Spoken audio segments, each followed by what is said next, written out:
Hello ladies! Day 26 of 100 solo dates. And today, tayo ay mag-aerial silks. Something na nakuha ko sa class pass. Fit check bago mahilo mamaya.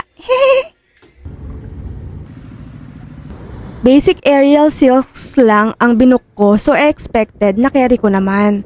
But boy, was I wrong. Required pala na may sleeves ang damit. Buti na lang may dala akong t-shirt. Nag-start yung warm-up ng madali, tapos pahirap ng pahirap. So nakakaramdam na ako ng takot. For conditioning, kailangan daw buhatin yung sarili. And girl, ang bigat ko! Nasa isip ko na nagtatali kami, ang dali naman ito. Yun pala hindi siya kasama sa exercise.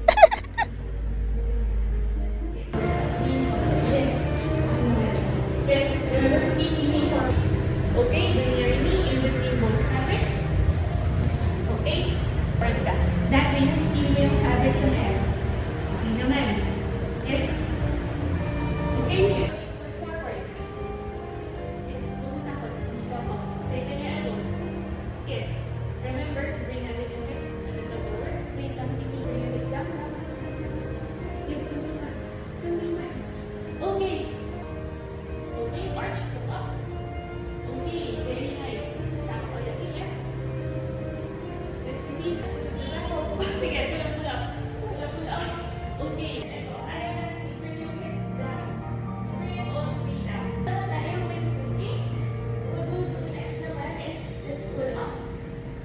Bring our shoulder and hips out. Arch.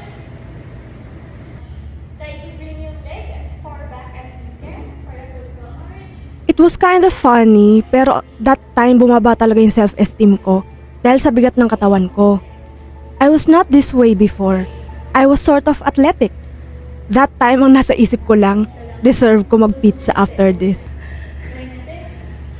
Thank you dun sa teacher namin for assisting me, pero nakakahiyaman aminin, hindi ko talaga nagawa yung ibang steps or style or positions. Nanginginig na kasi yung buong katawan ko. Ang nasa isip ko na lang, gusto ko nang matapos to para makapag-pizza na ako. This solo date is tiring but enlightening. Follow for date 27. Bye!